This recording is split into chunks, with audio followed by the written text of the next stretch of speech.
A win-win partnership or a debt trap?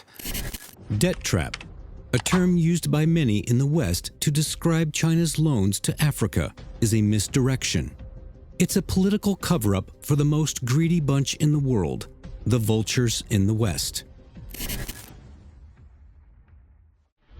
According to the World Bank's International Debt Statistics, in 2022, Africans owned $655.6 billion to external creditors. China's public lending accounted for less than 10% of that. More than 35% of that debt is owed to Western banks, asset managers, and oil traders. And on average, they charge twice as much interest on their loans. Western countries, they are the ones who made Africa have a dirty trap. Before Africa, if you wanted capital, you go to Paris, it's expensive. You try to go to New York, it's even more expensive. You try to go to London, oh, it's through the roof.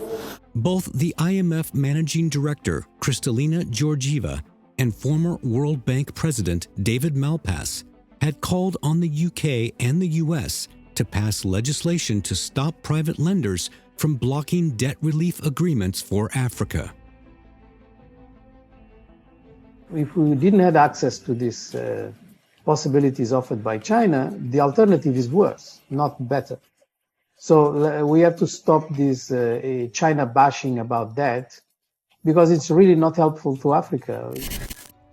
So why is the West accusing China of debt trapping Africa? One word: fear. China and Africa have a very close relationship. The Chinese government has had a rather active Africa policy dating to the 1950s, and being one of the leaders of the so-called Third World at that time. It's development assistance now, not simply as gifts, but as investments in Africa. In some ways are exporting things that China does better than any place else. Their cooperation started soon after the establishment of the People's Republic of China and deepened over the decades. Since the establishment of the Forum on China-Africa Cooperation in 2000, Chinese investments in Africa have helped build or upgrade more than 10,000 kilometers of railways, nearly 100,000 kilometers of highways, 1,000 bridges, 100 ports, and 66,000 kilometers of power transmission and distribution. More than 4.5 million jobs were created for Africa. The West sees China's long-lasting friendship and increasing investments as China expanding its influence to challenge Western dominance in Africa. But this perception is wrong. Yet they fear that. To the West, the Cold War lives on in Africa. Debt trap is how the West covers up its greed and politicking. It seeks to distract the African countries from projects that can create real progress in Africa and drive a wedge between China and Africa.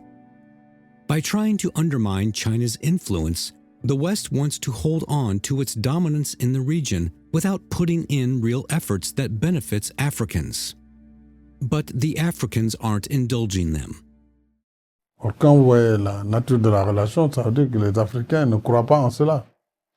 Puisque, effectivement, quand on regarde de plus près, les prêts chinois, en tout cas, les prêts que le Sénégal a pris en Chine pour construire des infrastructures sont tous à des taux extrêmement faibles.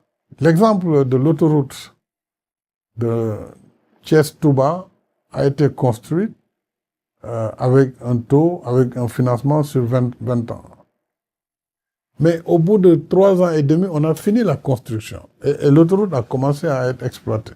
Donc pendant 2 ans, 3 ans, nous avons reçu des recettes avant même de commencer le remboursement de ce prêt. China's investments in Africa is not just about financial success. It's about creating real value to help Africa develop. What I actually like about the Chinese approach oftentimes is that actually it is able to think about the grander scale of things.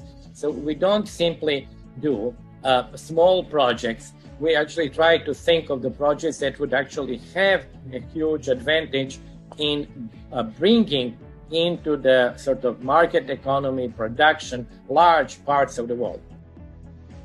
Hannah Ryder, the CEO of Development Reimagined, pointed out American organizations have only funded 3 infrastructure projects in 2023.